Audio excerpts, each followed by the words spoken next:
9a² की पावर 4, फिर उसकी पावर 3 है और यहाँ पर ब्रैकेट लगा हुआ है, डिवाइड 3a की पावर 2 और फिर उसकी पावर 3 है और इस पर भी ब्रैकेट लगा हुआ है। जब ब्रैकेट लगा हुआ होता है तब हमें पावर का क्या करना होता है? पहले हम क्या करेंगे, इसका बेस 3a है और इसका बेस यहाँ पर देखो 3a बनाना है। तो 9 को हम क्या लिख सकते हैं, 9 को 3 का वर्ग लिख सकते हैं और ये a का वर्ग है, फिर उसकी पावर 4 है और फिर उसकी पावर 3 है।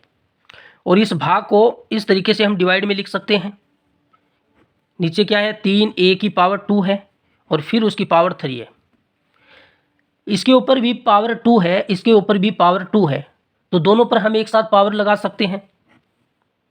3a लिखकर दोनों पर एक साथ पावर 2 लगा सकते हैं और फिर उसकी पावर है 4 और फिर उसकी पावर है 3 और नीचे क्या है 3a की पावर 2 फिर उसकी पावर 3। अब देखो इसका बेस भी 3a है और इसका बेस भी 3a है, दोनों का बेस समान हो गया।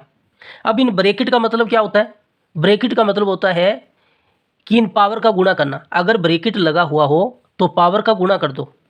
इसका बेस 3a है, इसकी पावर 2 है, फिर 4 है और फिर 3 है, इन पावर का गुणा कर दिया। इसी तरीके से नीचे 3a, यहाँ पर भी ब्रैकेट है, इसकी पावर 2 है और फिर 3, इनका भी गुणा कर दिया।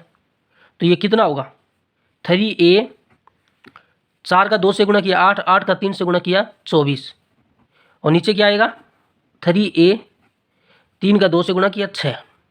अब हमारे पास घातांक का एक नियम होता है, जब a की पावर m हो बटा a की पावर n हो तो हम इसको a की पावर m - n लिख सकते हैं।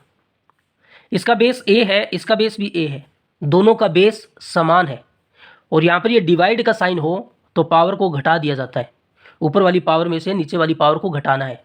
इसका बेस 3a है, इसका बेस भी 3a है, दोनों का बेस समान है, तो हम क्या करेंगे, इनकी पावर को घटा देंगे इस फॉर्मूले से।